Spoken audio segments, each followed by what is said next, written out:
Hello everyone, welcome to my mini vlog. మేమైతే ready అయిపోయి మా అత్తమ్మ వాళ్ళ ఇంటికి అయితే వెళ్తున్నాము. ఆ రోజు మా అత్తమ్మ వాళ్ళ కాలనీలో అమ్మవారి కళ్యాణం ఉండే అనమాట, మైసమ్మ అమ్మవారిది. సో చాలా అంటే చాలా బాగా సెలబ్రేట్ చేస్తారు. సో ఇంకా వీకెండే కాబట్టి ముగ్గురం అయితే వెళ్తున్నాము. ఇంకా మా ధృవికి అయితే ఫుల్ అంటే ఫుల్ మాటలు వచ్చేస్తున్నాయి. మనం ఏదంటే అది రివర్స్లో అంటుంది. కొన్ని కొన్ని పలకడం రాక భలే ముద్దుగా మాట్లాడుతుంది అనమాట, నవ్వు వచ్చేస్తుంది.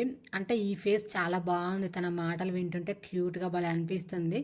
మేమైతే ఇంకా ఇంటికి వెళ్ళేసి టెంపుల్కి అయితే వెళ్తున్నాం. ఫుల్ ఎండగా ఉందని చెప్పేసి మా మామయ్య అయితే మా ధృవిని బైక్ పైన తీసుకెళ్తూ నేను ఇంకా మా హస్బెండ్ నడుచుకుంటూ వెళ్తామన్నమాట.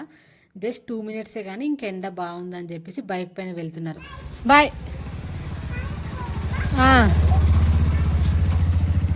అసలు ఎండ విపరీతంగా ఉంది.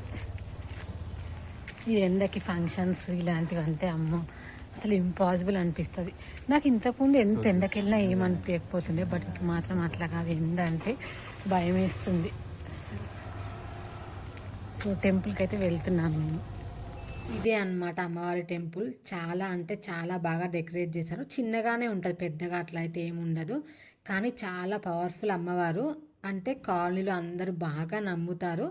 ఎవ్రీ ఇయర్ కళ్యాణం చాలా బాగా సెలబ్రేట్ చేస్తారు. చూడండి అమ్మవారు ఎంత కళగా ఉన్నారో. మీరు కూడా దర్శించుకోండి అమ్మవారిని. అందరికీ మంచిగా నేను కూడా మనస్ఫూర్తిగా కోరుకుంటున్నాను. కళ్యాణం అయితే బయట చేస్తారనమాట, టెంపుల్ చిన్నగా ఉంటుంది అట్లా అని చెప్పేసి. నేను కళ్యాణం అదంతా నెక్స్ట్ మినీ బ్లాగ్లో అయితే చూపిస్తాను. Please wait for part 2. Bye bye.